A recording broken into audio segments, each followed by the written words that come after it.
اعوذ باللہ من الشیطان الرجیم بسم اللہ الرحمن الرحیم۔ سب ویڈیو دیکھنے اور سننے والوں کو السلام علیکم۔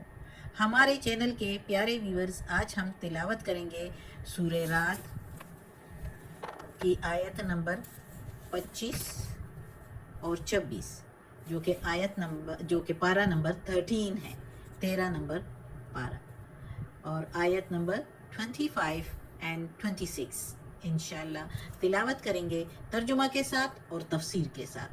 تو چلیں شروع کرتے ہیں آج کا سبق، لیکن شروع کرنے سے پہلے چینل کو سبسکرائب کریں، بیل نوٹیفیکیشن کو آن کریں تاکہ اگلی ویڈیو آپ کو آسانی سے ملتی رہے، اور ہو سکے تو شیئر بھی کریں تاکہ زیادہ سے زیادہ لوگ دیکھیں، آپ کو بھی زیادہ ثواب ملے اور مجھے بھی۔ تو چلیں اب شروع کرتے ہیں آج کا سبق۔ اعوذ باللہ من الشیطان الرجیم بسم اللہ الرحمن الرحیم۔ والذین، اور جو، ینقضون، توڑتے ہیں، عہد اللہ، عہد اللہ کا، من بعد، بعد اس کے، من بعد اس کے، میثاقہ، معاہدہ ہوا تھا اس کا، یعنی کہ اب محاورہ ترجمہ کہ وہ لوگ جو توڑتے ہیں اللہ کا عہد بعد اس کے کہ اس کا معاہدہ ہوا تھا، یا وہ مضبوط ہو چکا تھا، یا وہ فیصلہ ہو چکا تھا، معاہدہ عہد کرنے کے بعد اس کو وہ توڑتے ہیں۔ وَيَقْطَعُونَ، اور کاٹ ڈالتے ہیں، ما، جو یا جس کا، ما امر اللہ، جس کا حکم دیا اللہ نے، بھی ان یوصلا، جس کا یہ کہ ملانے کو کہا اللہ نے، یعنی جس کا ملانے کو کہا، اور کاٹ ڈالتے ہیں اس کو جس کا حکم اللہ نے دیا ہے ملانے کو۔ وَيُفْسِدُونَ، اور فساد پھیلاتے ہیں، فی الارض، زمین میں، اولئک، وہی تو لوگ ہے، لہم اللعنت، ان کے لیے، وہی اولئک کے میننگ ہے وہی تو ہے، لہم، ان کے لیے، لعنت، لعنت ہے، ولہم، اور ان کے لیے، سوء الدار، برا گھر ہے۔ وا کے میننگ اور لہم کے میننگ، ان کے لیے، سوء کا میننگ ہے برا، برے سے برا، الدار، گھر۔ اب اس آیت میں اللہ تعالیٰ عقل مند لوگوں اور اچھے لوگوں کے مقابلے میں ضدی لوگ اور برے لوگوں کی عادتوں اور خصلتوں کا اور ان کی آخری انجام کے بارے میں بتا رہا ہے۔ جس طرح پچھلی آیت میں ہم نے جو ہے عقل مند لوگوں کا، اللہ تعالیٰ کے اس کلام کے مطابق کہ عقل مند لوگ جو دنیا کی سامان کو اور فائدے کو نہیں دیکھتے بلکہ زیادہ تر آخرت کو ترجیح دیتے ہیں، تو ان کو اللہ تعالیٰ نے عقل مند لوگ کہا ہے، اور ان کے آخری انجام کا ہم نے پچھلے اسباق میں پڑھ لیا کہ عقل مند لوگ کون سے ہوتے ہیں اور ان کا پھر انجام آخرت میں کیا ہوتا ہے، ہم نے پچھلے سبق میں پڑھ لیا۔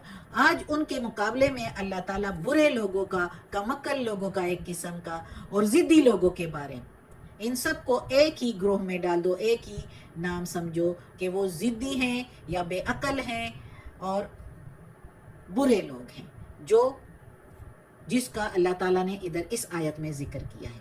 تو وہ لوگ کیا ہوتے ہیں؟ وہ توڑتے ہیں اللہ کے عہد کو، یعنی جس کسی کے ساتھ، ایک تو عہد الست جو کیا ہوا ہے، ہم نے پچھلے عقل مند لوگوں کے لیے جب سبق میں پڑھا تھا تو اس میں ہم نے بتایا، تو یعنی اس دنیا میں آنے سے پہلے بھی اللہ نے لوگوں سے جو عہد لیا ہے اس کو عہد الست کہتے ہیں، تو اس عہد کو بھی توڑتے ہیں، اور اس دنیا میں جو عہد شریعت کے مطابق جب ایمان لے آتے ہیں، اللہ کے کلام کو بھی مانتے ہیں اور اللہ کے رسولوں کو بھی مانتے ہیں، اور پھر اس پر عمل نہیں کرتے تو اس کو عہد توڑنا ہوا، وہ عہد توڑتے ہیں۔ اور اسی طرح اللہ کے بندوں کے ساتھ جو عہد کرتے ہیں، جو بھی وعدہ کرتے ہیں، اس وعدے کو توڑتے ہیں، تو وہ بھی اس میں شامل ہے۔ سارے جس کا طرح کے بھی عہد، اللہ نے کہا کہ جب عہد کرو، جب وعدہ کرو، جب معاہدہ کرو، تو کسی بھی حالت میں اس کو نہیں توڑنا، چاہے وہ کسی کافر سے ہی کیوں نہ کیا ہو۔ جب وہ توڑ دے تو پھر وہ تم پر گناہ نہیں، لیکن جو مسلمان ہے، اللہ کا اچھا بندہ ہے، عقل مند بندہ ہے، عقل مند وہی ہوگا نا جو اللہ کے فرمان کے مطابق، اللہ کے حکم کے مطابق چلے گا، تو وہ اس کو نہیں توڑے گا۔ تو اللہ تعالیٰ کہتا ہے کہ وہ لوگ، وہ ضدی اور وہ برے لوگ ایسے بھی ہوتے ہیں جو جس کا حکم اللہ نے دیا ہے ملانے کو تو اس کو کاٹ ڈالتے ہیں، یعنی رشتہ داری کو، کہ ایک دوسرے کے ساتھ اچھے تعلقات رکھو تو بات بے بات پر اب بات نہیں ہوتی اور رشتہ داری قطع تعلق کر لیتے ہیں۔ ہاں جہاں فساد کا خطرہ ہو وہ تو الگ بات ہے، وہ اللہ تعالیٰ نے کہا بھی ہے آگے، لیکن جو اللہ تو دیکھتا ہے، دلوں کا حال بھی جانتا ہے، جو جان بوجھ کر تنگ کرتے ہیں رشتہ داروں کو اور قطع تعلق کر لیتے ہیں، ان کے آنے کو اپنے پاس پسند نہیں کرتے، تو وہ پھر قطع تعلق ہو جاتا ہے۔ اور ملانا یہ صرف قطع تعلق رشتہ داروں والی بات نہیں ہے، ہر اپنے ارد گرد کے بندوں سے تعلق توڑنا، اپنے دوست یار جو جس کے ساتھ بیٹھتے ہیں وہ اچھے لوگ ہو، یا اپنے پڑوسیوں کے ساتھ تعلقات کو خراب رکھنا، اس کو بھی اللہ تعالیٰ ملانے کو کہتا ہے۔ اور اسی طرح ایمان کو عمل سے ملانا۔ اب ایمان بندہ مسلمان ہو جاتا ہے، ایمان لے آتا ہے، تو یہ نہیں کہ جب تک وہ اللہ تعالیٰ کے احکامات پر عمل نہیں کرے گا تو اس کا ایمان مکمل نہیں ہے۔ وہ مسلمان تو ہے، کلمہ پڑھ لیا، لیکن یہ نہیں کہہ سکتا کہ میں ایماندار ہوں، میں ایمان والا ہوں، میں ایمان لے آیا ہوں، جب تک وہ اللہ کے احکامات کے مطابق نہیں چلتا۔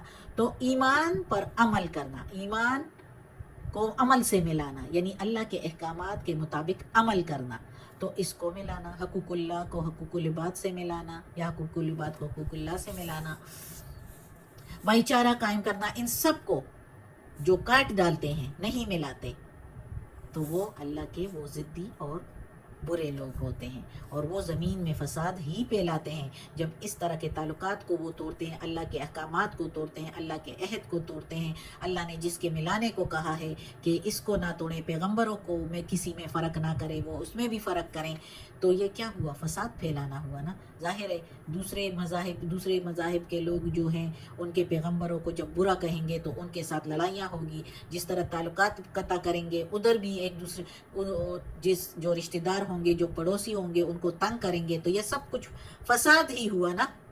تو وہی تو لوگ ہیں، ان پر لعنت ہے اللہ کی۔ اللہ تعالیٰ کہتا ہے ان پر لعنت ہے اور ان کے لیے برا گھر ہے، یعنی انجام بھی پھر ان کا برا ہے، ان کے لیے حساب کتاب کا دن بھی بہت ہی برا ہے۔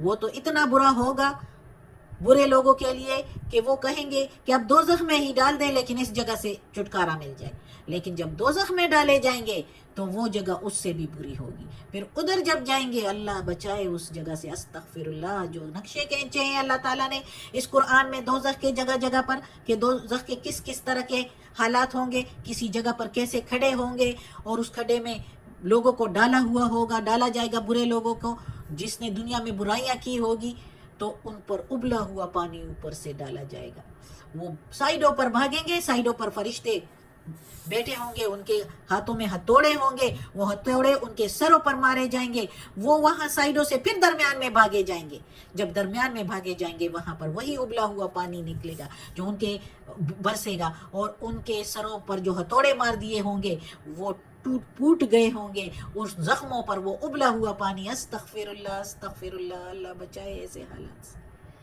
دوزخ کے بہت برے نقشے ہیں، اب ادھر اگر بیان کروں تو بہت ٹائم ہوگا، اگلی آیت رہ جائے گی، تو اللہ بچائے دوزخ کے عذاب سے، اللہ ہمیں اپنے سیدھے راستے پر چلائے، اللہ برے اعمال سے بچائے، اور اللہ کا جو راستہ پسندیدہ ہے اس پر چلائے، جو سیدھا جنت کو جاتا ہے، دوزخ والے راستے سے بچائے، آمین۔ اگلی آیت ہے،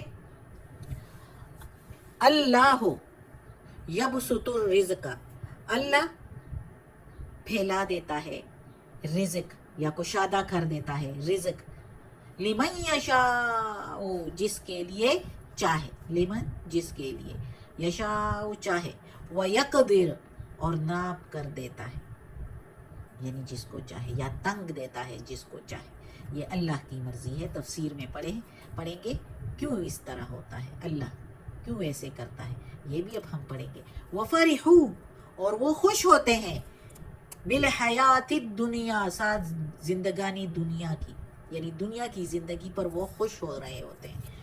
وَمَا الْحَيَاةُ الدُّنْيَا، اور جو زندگی ہے دنیا کی، فی الآخرت، آخرت کے مقابلہ میں، ادھر مقابلہ نہیں ہے، فی کے میننگ میں ہے، یعنی آخرت کے میں دنیا کی زندگی. تو اس کا مطلب یہی ہے کہ آخرت کے مقابلہ میں دنیا کی زندگی نہیں ہے کچھ الا مگر متاع، سامان ہے حقیر سا.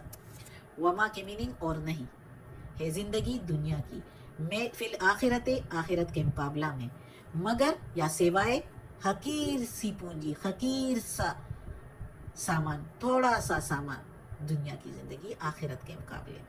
آخرت کی زندگی جس کی اچھی ہو تو وہ تو سوچ ہی نہیں سکتے، ادھر نہ کوئی فکر، نہ کوئی فاقہ، نہ کوئی ٹینشن، نہ کوئی ڈپریشن، نہ کوئی حسد، نہ کوئی بغض. خوشی ہی خوشی، سکون ہی سکون ہوگا جنت میں. جو ساری خفگیاں ہوگی جنت میں جانے سے پہلے، داخل ہونے سے پہلے اللہ وہ ساری اس ایماندار، مسلمان، پرہیزگار، متقی لوگوں کے دلوں سے نکال دے گا، جنتیوں کے دلوں سے. اور وہ پھر ادھر سکون اور آرام سے، جس سکون کو ہم اس دنیا میں ڈھونڈتے ہیں وہ سکون دنیا میں نہیں ہے، چاہے ہم کتنا ہی ڈھونڈے. اگر ہے وہ سکون تھوڑا بہت تو وہ اللہ کی یاد میں ہے، اللہ کے ذکر میں ہے، اللہ کی عبادت میں ہے، اللہ کے راستے میں دینے میں ہے، خرچ کرنے میں ہے. وہ بھی تھوڑا بہت. جو سکون آخرت میں جنت میں ملے گا وہ ادھر آپ سوچ بھی نہیں سکتے، ہم لوگ سوچ بھی نہیں سکتے.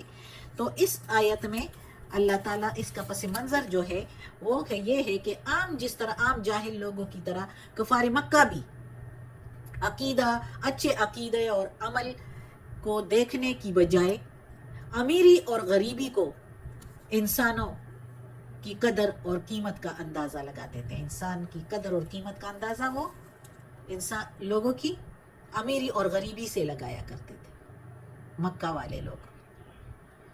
تو اس آیت میں اللہ تعالیٰ نے بتا دیا کہ رزق کی کشادگی کا اس سے کوئی تعلق نہیں.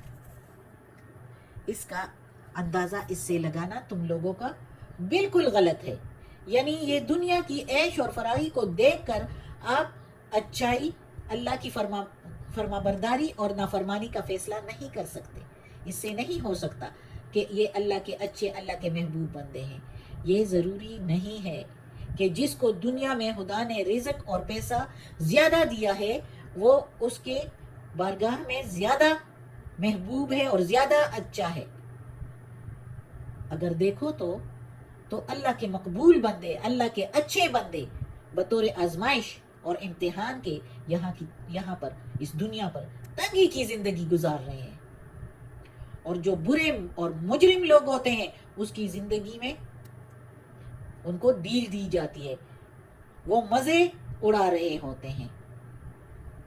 یہی دلیل اس کی ہے کہ اس زندگی کے بعد کوئی دوسری زندگی ہے جہاں پر ہر شخص کو اس کے نیک اور بد اعمال کا پورا اجر ملے گا. بہرحال اس دنیا کی تنگی اور فراخی جو ہے وہ بندے کے اچھے اور برے ہونے کی دلیل نہیں ہے. یہ اللہ تعالیٰ جس کو چاہے تو زیادہ دے اور جس کو چاہے تو کم دے. آزمائش کی جگہ ہے. میں نے بتایا نا کہ آزمائش کی جگہ ہے.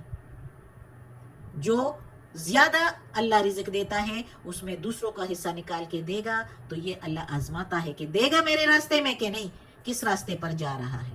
اور جس کو کم دیا ہے تو اس کو بھی آزما رہا ہے اللہ تعالیٰ کہ میں اس حالت میں بھی میرا شکر ادا کرتا ہے کہ نہیں. جو اللہ کے اچھے اور مقبول بندے ہوتے ہیں وہ اس حالت میں بھی شکر ادا کرتے ہیں. اور اللہ تعالیٰ کہتا ہے کہ یہ زندگی دھوکے میں ہے اگر کوئی جو ہے آخرت کے مقابلے میں اس دنیا کو اہمیت دیتے ہیں، فوقیت دیتے ہیں.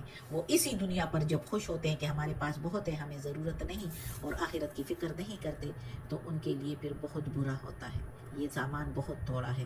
آخرت کی زندگی تو بہت زبردست ہے جنتیوں کی، جیسے میں نے بتایا. اللہ نے اور بھی اس قرآن میں بیان فرمایا ہے.